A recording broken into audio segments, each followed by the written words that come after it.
नमस्कार दोस्तों, आप सभी का बहुत बहुत स्वागत है आपके और हमारे YouTube channel business education point पर। यदि अभी तक आपने हमारे चैनल को लाइक शेयर एवं सब्सक्राइब नहीं किया है तो सर्वप्रथम आप हमारे चैनल को लाइक शेयर एवं सब्सक्राइब करें ताकि आपको समय समय पर ऐसी ही उपयोगी वीडियो प्राप्त होती रहे। एवं डिस्क्रिप्शन बॉक्स में जाकर इंस्टा मौजू के लिंक से आप हमारे मुख्य परीक्षा के नोट्स, प्रारंभिक परीक्षा की टेस्ट सीरीज एवं मध्य प्रदेश करंट अफेयर्स की विशेष पीडीएफ भी प्राप्त कर सकते हैं। आज का जो सब्जेक्ट है हमने सोशल सब्जेक्ट को लिया है, जिसमें हमने बच्चों से संबंधित मुद्दों को देखा है जो कि आपके लिए बहुत ही इंपॉर्टेंट है। चलिए चलते हैं आज की वीडियो पर। बालाश्रम लोक कल्याणकारी राज्य तथा मानव संसाधन के समग्र विकास हेतु भारत की नवपीढ़ी या बच्चों से संबंधित सुरक्षाओं को सर्वोपरि रखा जाना आवश्यक है। बच्चों से जुड़ी सर्वप्रमुख समस्या बालाश्रम की है। बाल श्रम से तात्पर्य है ऐसा कोई भी कार्य जो बच्चों द्वारा 6 से 14 वर्ष किया जाता हो, साथ ही ऐसे कार्य जो बच्चों को शारीरिक और मानसिक विकास को रोकने या न्यूनतम वांछित शिक्षा स्तर या मनोरंजन के साधन को बंधित करते हों, बालाश्रम की श्रेणी में रखा जाएगा। बालाश्रम से तात्पर्य है ऐसा कोई भी कार्य जो बच्चों द्वारा 6 से 14 वर्ष में किया जाता हो, साथ ही ऐसे कार्य जो बच्चों को शारीरिक और मानसिक विकास को रोकने या न्यूनतम वांछित शिक्षा स्तर या मनोरंजन के साधन को बाधित करती हो, बालाश्रम की श्रेणी में रखी जाएंगी। वर्तमान स्थिति 2011 की जनगणना के अनुसार भारत में लगभग 32% बच्चे बालाश्रम के तहत विभिन्न क्षेत्रों में कार्य कर रहे हैं। शिवाकाशी का आतिशबाजी और माचिस उद्योग, जयपुर का पत्थर उद्योग, मंदसौर का स्लेट उद्योग, सूरत का हीरा उद्योग, मिर्जापुर का कालीन उद्योग एवं फिरोजाबाद का कांच उद्योग, इन उद्योगों में बच्चे कार्य कर रहे हैं। एक बार अपना देखते हैं। 2011 की जनगणना के अनुसार भारत में लगभग 32% बच्चे बालाश्रम के तहत विभिन्न क्षेत्रों में कार्य कर रहे हैं। पहला तो है शिवाकाशी का आतिशबाजी और माचिस उद्योग, दूसरा है जयपुर का पत्थर उद्योग, तीसरा है मंदसौर का स्लेट उद्योग, चौथा है सूरत का हीरा उद्योग, पांचवा है मिर्जापुर का कालीन उद्योग, छठवां है फिरोजाबाद का कांच उद्योग। बालाश्रम से संबंधित मुद्दे। आय का साधन न होना प्रमुख मुद्दा है जिसके लिए बच्चों को बालाश्रम करना पड़ता है। संसाधनों का असमान वितरण, अभिभावकों द्वारा अभद्रपूर्ण व्यवहार, पारिवारिक दक्षता सीखने की परंपरा, बच्चों के पारिवारिक बैकग्राउंड में जो भी कार्य किए जाते हैं उन्हें सीखने की दक्षता के परंपरा के कारण भी बच्चे बालाश्रम से जुड़ते हैं। स्कूल पाठ्यक्रमों का आकर्षित न होना, समाज की उदासीनता, जाति प्रथा का बढ़ता दबाव, गैर शहरी क्षेत्रों की ओर ग्रामीणों का पलायन, गरीबी, योजनाओं तथा विधिक उपायों का अप्रभावी होना, सुलभता से सस्ता श्रम उपलब्ध होना, स्कूलों की अनुपलब्धता होना, बच्चों को आय का साधन समझना, राजनीतिक व प्रशासनिक उदासीनता, झुग्गी झोपड़ियों में स्वास्थ्य व शिक्षा के प्रति उदासीनता, बच्चों का नशा तथा आपराधिक प्रवृत्तियों की ओर अधिक झुकाव। एक बार पुनः देखते हैं बालाश्रम से संबंधित मुद्दे। आय का साधन न होना, संसाधनों का असमान वितरण, अभिभावकों द्वारा अभद्रता, पारिवारिक दक्षता सीखने की परंपरा, स्कूल पाठ्यक्रमों का आकर्षित न होना, समाज की उदासीनता, जाति प्रथा का बढ़ता दबाव, शहरी क्षेत्रों की ओर ग्रामीणों का पलायन, गरीबी, योजनाओं तथा विधिक उपायों का प्रभावी होना, सुलभता से सस्ता श्रम उपलब्ध होना, स्कूलों की अनुपलब्धता होना, बच्चों को आय का साधन समझना, राजनीतिक व प्रशासनिक उदासीनता, झुग्गी झोपड़ियों में स्वास्थ्य व शिक्षा के प्रति उदासीनता, बच्चों का नशा तथा आपराधिक प्रवृत्तियों की ओर अधिक झुकाव। परिणाम एवं प्रभाव के अंतर्गत देखा जाए, आगे विकास तथा उन्नति की नींव कमजोर हो रही है।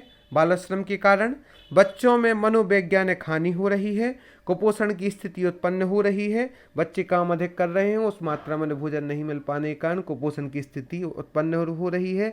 बढ़ती आपराधिक प्रवृत्ति इन उद्योग आदि में कार्य करने के कारण बच्चों में निरंतर आपराधिक प्रवृत्ति में वृद्धि हो रही है और घातक बीमारियां जैसे माचिस उद्योग आदि में काम करने से, कारखानों में काम करने से, प्रदूषित वायु के संपर्क में रहने से बच्चों को घातक बीमारियां हो रही हैं। मानसिक अशक्तता का सामना भी करना पड़ रहा है, क्षमताहीन कौशल विकास का भी निर्माण हो रहा है एवं मानव संसाधनों की क्षति भी हो रही है। इस प्रकार से हमने बच्चों से संबंधित मुद्दे, बाल श्रम से संबंधित मुद्दे, परिणामी प्रभाव के बारे में जाना। हमारा अगला प्रश्न है, बाल श्रम उन्मूलन व बच्चों से संबंधित कल्याणकारी कार्यक्रमों का उल्लेख करें, जो कि बहुत ही इंपॉर्टेंट है। उसके पहले हमको एक जानकारी दे दें, यदि अभी तक आपने हमारे चैनल को सब्सक्राइब नहीं किया तो जल्दी आप हमारे चैनल को सब्सक्राइब करें एवं हमारे फेसबुक पर, यूट्यूब पर, इंस्टाग्राम पर, टेलीग्राम पर भी फॉलो कर सकती हैं। साथ ही साथ डिस्क्रिप्शन बॉक्स जाकर इंस्टा मौजू के लिंक से आप हमारे मुख्य परीक्षा के नोट्स, प्रारंभिक परीक्षा की टेस्ट सीरीज एवं साथ ही साथ प्राइमरी परीक्षा एवं साथ ही साथ आप हमारी मध्य प्रदेश करंट अफेयर्स की विशेष पीडीएफ भी प्राप्त कर सकते हैं। चलिए चलते हैं आज के हमारे अगले प्रश्न पर। बाल श्रम उन्मूलन व बच्चों से संबंधित कल्याणकारी कार्यक्रमों का उल्लेख। तो इसे 5 प्रकार से देखते हैं चार्ट के द्वारा। संवैधानिक, वैधानिक, योजनागत, निजी एवं अंतर्राष्ट्रीय। संवैधानिक के अंतर्गत अनुच्छेद 15(3), अनुच्छेद 23, अनुच्छेद 45, अनुच्छेद 350A, अनुच्छेद 21A, अनुच्छेद 24, अनुच्छेद 51A। संवैधानिक के अंतर्गत देखा जाए तो अनुच्छेद 15(3), अनुच्छेद 23, अनुच्छेद 45, अनुच्छेद 350A, अनुच्छेद 21A, अनुच्छेद 24 एवं अनुच्छेद 51A के तहत बाल श्रम उन्मूलन एवं बच्चों से संबंधित कल्याणकारी कार्यक्रमों का उल्लेख है। वैधानिक के अंतर्गत देखा जाए तो बाल श्रम उन्मूलन अधिनियम 1976, मोटर वाहन अधिनियम 1961, कारखाना अधिनियम 1948, बागवान श्रमिक अधिनियम 1951, खनन अधिनियम 1952, शिक्षा का अधिकार अधिनियम 2003। एक बार पुनः देखते हैं। वैधानिक के अंतर्गत बाल श्रम उन्मूलन अधिनियम 1976, मोटर वाहन अधिनियम 1961, कारखाना अधिनियम 1948, बागवान श्रमिक अधिनियम 1951, खनन अधिनियम 1952, शिक्षा का अधिकार अधिनियम 2003।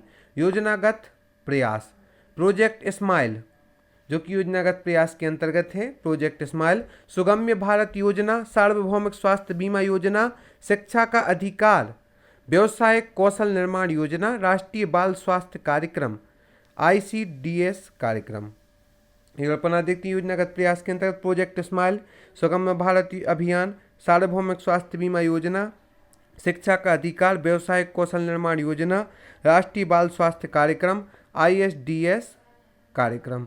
मध्य प्रदेश सरकार द्वारा जो प्रयास किए गए हैं बाल श्रम उन्मूलन एवं बच्चों के लिए, उसके बारे में भी हम चर्चा करते हैं जो कि इम्पोर्टेंट है। सार्वभौमिक प्राथमिक शिक्षा योजना, 6 से 14 वर्ष के बालक एवं बालिकाओं के लिए सार्वभौमिक प्राथमिक शिक्षा का आयोजन किया गया है कि 6 से 14 वर्ष के जो बालक एवं बालिकाएं हैं उनको अनिवार्य रूप से 1ली से 5वीं तक की शिक्षा ग्रहण करनी होगी। खेल खेल में शिक्षा का भी आयोजन किया जा रहा है। सुकन्या समृद्धि योजना, आंगनबाड़ी कार्यकर्ताओं के द्वारा कौशल उन्नयन कार्यक्रम, मुख्यमंत्री बाल हृदय उपचार योजना, अटल आरोग्य मिशन, बालिका समृद्धि योजना, चंदन नंदनधर योजना, मिशन गौरवी। यह कुछ प्रमुख योजनाएं जो कि मध्य प्रदेश सरकार द्वारा प्रयास किए जा रहे हैं। इस प्रकार एक कल्पना देखते हैं। सार्वभौमिक प्राथमिक शिक्षा योजना, खेल खेल में शिक्षा, सुकन्या समृद्धि योजना, आंगनबाड़ी कार्यकर्ताओं के द्वारा कौशल उन्नयन कार्यक्रम, मुख्यमंत्री बाल हृदय उपचार योजना, अटल आरोग्य मिशन, बालिका समृद्धि योजना, नंदनधर योजना, मिशन गौरवी। इस प्रकार भारत सरकार के द्वारा उपरोक्त कई योजनाओं के बाद भी समस्याओं का अपेक्षित निदान न मिल पाने के कारण कई निजी संस्थाओं ने इस क्षेत्र में विशेष कार्य किए हैं, जैसे मोहल्ला पाठशाला, स्वधार योजना, चाइल्ड बाई सिंह आदि भी प्रमुख योजनाएं हैं जो कि सरकार के द्वारा की गई हैं। तो आज की इस वीडियो में हमने बाल श्रम उन्मूलन, बच्चों से संबंधित कल्याणकारी कार्यक्रमों के बारे में जाना, जिनमें हमने संवैधानिक, वैधानिक, योजनागत, निजी और अंतर्राष्ट्रीय के बारे में जाना। साथ ही साथ बाल श्रम से संबंधित मुद्दे, बाल श्रम से तात्पर्य, वर्तमान स्थिति, बाल श्रम से संबंधित मुद्दों के बारे में चर्चा की, परिणाम एवं प्रभाव के बारे में जाना। ऐसे ही आगे भी हम आपके मध्य उपयोगी वीडियो के साथ उपस्थित होंगे। उसके लिए आपसे एक बार पुनः निवेदन करते हैं, देवी तक आपने हमारे नोट्स परचेस नहीं किए हैं तो डिस्क्रिप्शन बॉक्स में जाकर आप हमारे सोशल, इकोनॉमिक्स, साइंस एवं technology, ethics, polity, geography, history आदि सभी सब्जेक्ट के नोट्स बहुत ही किफायती दामों प्राप्त कर सकते हैं जो कि टॉपर्स के द्वारा बनाए गए हैं। साथ ही साथ आप हमारी प्रारंभिक परीक्षा की 50 से 50 FLT टेस्ट सीरीज भी प्राप्त कर सकते हैं एवं मध्य प्रदेश करंट अफेयर्स की विशेष PDF भी प्राप्त कर सकते हैं। साथ ही साथ यूनिट 10 की भी विशेष PDF प्राप्त कर सकते हैं। आप सभी का बहुत बहुत धन्यवाद।